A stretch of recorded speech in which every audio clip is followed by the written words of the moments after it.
Welcome back to this new inspirational video. Today I wanted to go on with chapter 11, acting in a certain way from the signs of getting rich. Now Wallace started this chapter out by saying, thought is the creative power or the impelling force which causes the creative power to act.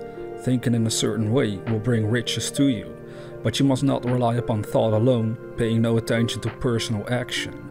That is the rock upon which many otherwise scientific metaphysical thinkers meet shipwreck, the failure to connect thought with personal actions. Now this first paragraph again, very important. First I wanted to share with you some additional points. If we are acting in a certain way, we want to understand that after imagining the goals that we want to realize, we have to act on it. So we turn powerful imaginative visions into powerful actions, physically speaking. The ideas occur in thought.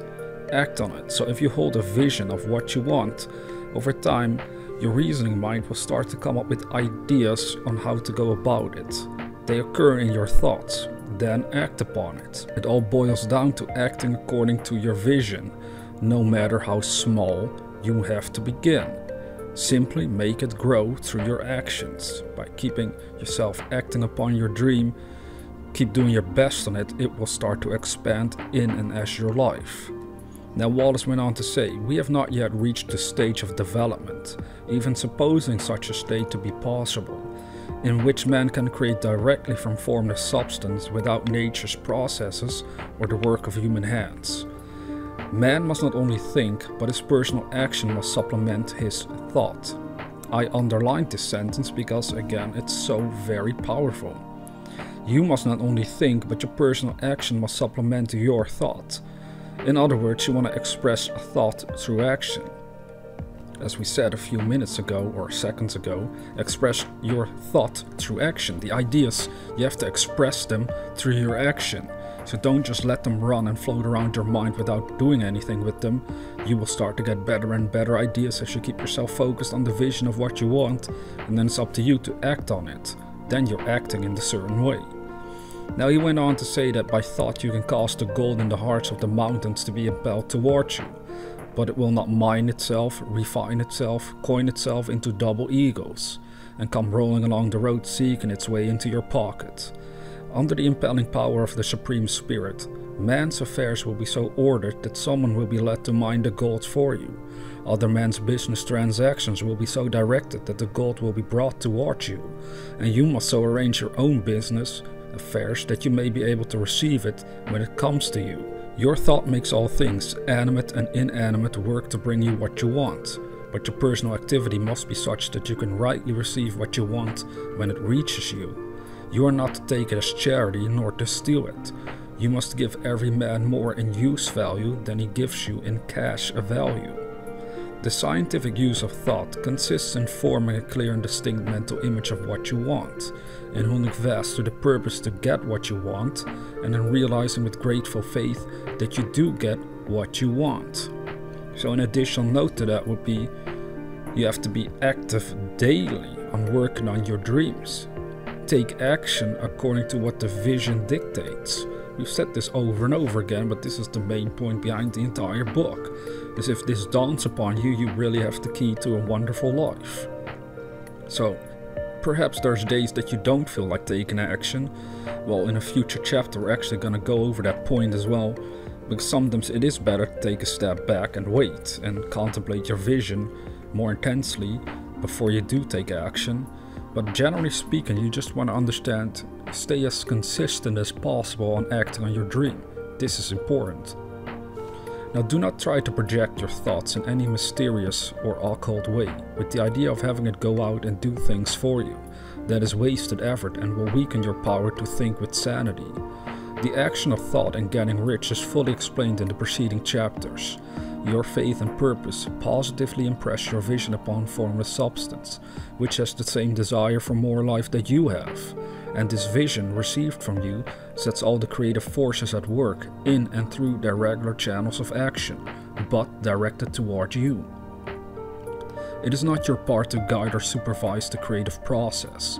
All you have to do with that is to retain your vision, stick to your purpose, and maintain your faith and gratitude. But you must act in a certain way so that you can appropriate what is yours when it comes to you, so that you can meet the things you have in your picture and put them in their proper places as they arrive. Yeah, you have to put things in their proper place as they arrive. In other words, you have to make space for the good you desire. If you want to have your own business, start the business. Build the business through which you have an avenue to receive income, to be of service to humanity. These are solid things that we really have to analyze for ourselves. Once we know what we want, are we also creating space in order so that we may receive it? Because if we don't, then we're still gonna stay stuck. But if you then build an avenue to which you can actually receive the good you can see in your imagination, then you're on the right track. Now Wallace went on to say that you can really see the truth of this. When things reach you, they will be in the hands of other men who will ask an equivalent for them. And you can only get what is yours by giving the other man what is his. Your pocketbook is not going to be transformed into a full, magnificent purse, which shall be always full of money without effort on your part. This is the crucial point in the science of getting rich, right here, where thought and personal action must be combined. There are very many people who consciously or unconsciously set the creative forces in action by the strength and persistence of their desires, but who remain poor because they do not provide for the reception of the thing they want when it comes. By thought, the thing you want is brought to you. By action, you receive it. This is very awesome, to say the least. I have this underlined as well. I have many things underlined, but this one I wanted to specifically put more focus on, emphasis on, because again, by thought the thing you want is brought to you. By action you receive it. In other words, you learn to express it and externalize your own thoughts. Now remember what I said earlier. It is through thoughts, through the reasoning mind, that the ideas are developed, through which you may receive what you want. So it is very true what he just said, that it is through your own thinking that the things you want are brought to you. The ideas on how to go about living your life in a wonderful way are brought to you through thought. And then by acting upon it, you can receive it physically. You create for yourself a physical replica of the thing you thought about. So that is indeed how you will receive the very thing you desire to have. Because the thoughts are metaphysical. And with focus and action, I bring it out in this world. Now whatever your action is to be, it is evident that you must act now. You cannot act in the past, and it is essential to the clearness of your mental vision that you dismiss the past from your mind. You cannot act in the future, for the future is not here yet, and you cannot tell how you will want to act in any future contingency until that contingency has arrived. Because you are not in the right business or the right environment now, do not think that you must postpone action until you get into the right business or environment. Do not spend time in the present taking thought as to the best course in possible future emergencies. Have faith in your ability to meet any emergency when it arrives. If you act in the present with your mind on the future, your present action will be with a divided mind and will not be effective. Put your whole mind into present action. This is essentially saying that we have to keep our minds focused in this present moment, because the only time we ever have is now. We can only act right where we are, from the circumstances in which we find ourselves. And the best way to get out of circumstances that we don't like is again to have a clear vision of where we're going to begin with and then acting accordingly. So do not give your creative impulse to original substance and then sit down and wait for results. If you do, you will never get them. Act now. There is never any time but now, and there never will be any time but now. If you are ever to begin to make ready for the reception of what you want, you must begin now. Your action, whatever it is, must most likely be in your present business or employment and must be upon the people and things in your present environment. You cannot act where you are not. You cannot act where you have been. And you cannot act where you are going to be. You can act only where you are. Do not bother as to whether yesterday's work was well done or ill done. Do today's work well. So an additional note I would share with you is keep acting on your dream. Keep creating. Keep expanding. Riches will come to you through this method. Do not try to do tomorrow's work now. There will be plenty of time to do that when you get to it. Do not try by occult or mystical means to act on people or things that are out of your reach. Do not wait for a change of environment before you act. Get a change of environment by action. You can so act upon the environment in which you are now as to cause yourself to be transferred to a better environment. Again, this is so very true. Are you doing this right now? If you've been following all the chapters up until this point, I hope you start to grasp the power behind all of this. It's so obvious, but yet if we have a dream and we start reasoning, well, it might not be possible for me, well, then we're not applying what he's telling us. Instead of thinking like that, we want to understand that we can act upon our current environment in such a way that it can cause us to be transferred to a better environment. Basically, it's just making the best use of what you have. That's all I'm doing, that's all anybody can really do. So you have to start analyzing for yourself. How can I make better use of what I currently have so that I can achieve my dreams? Hold with faith and purpose the vision of yourself in the better environment, but act upon your present environment with all your heart and with all your strength and with all your mind. Do not spend any time in daydreaming or castle building. Hold to the one vision of what you want and act now. Do not cast about seeking some new thing to do or some strange, unusual or remarkable action to perform as a first step toward getting rich. It is probable that your actions, at least for some time to come, will be those you have been performing for some time past. But you are to begin now to perform these actions in a certain way, which will surely make you rich. If you are engaged in some business and feel that it is not the right business for you, do not wait until you get into the right one before you begin to act. Do not feel discouraged or sit down and lament because you are misplaced.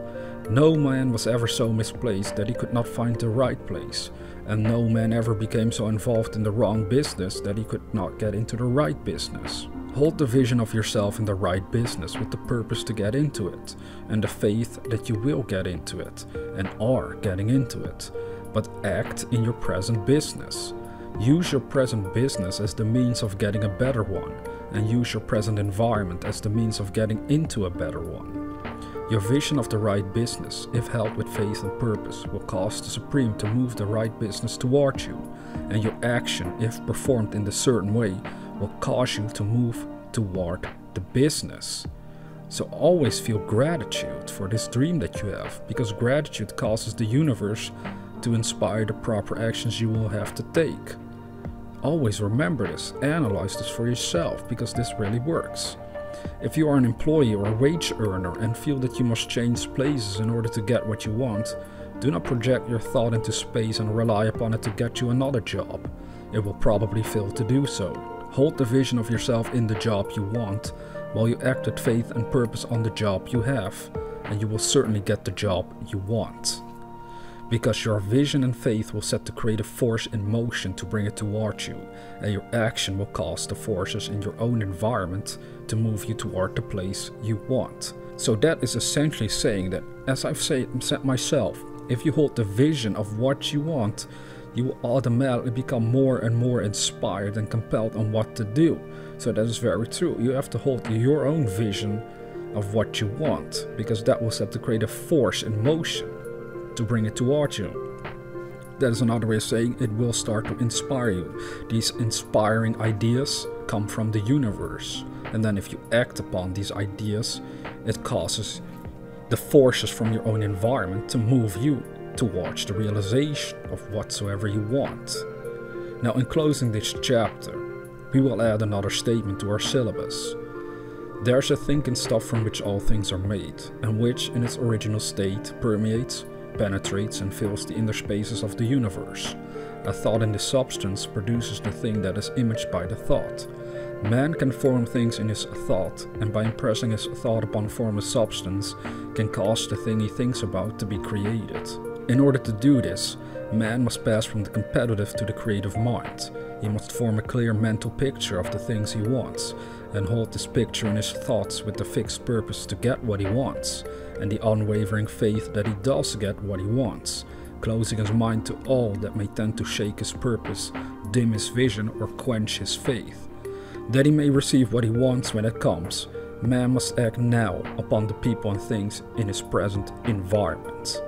And that is the end of this chapter. So remember, the faith and vision you have inside your consciousness bring the inspiration for what sort of actions you should be taking in order to realize your dream. So follow the vision and follow and act on the inspiration you receive as you open up your heart for the greatest heart's desires you still want to realize. This is what you're called upon to do, to simply open your heart and soul to the very good you desire, so that it can inspire you on what to do and how to go about it to make it happen. Now, if you're new to this channel, consider subscribing to receive inspirational videos on a regular basis. And with that being said, dear viewer, never forget that we are the dreamers.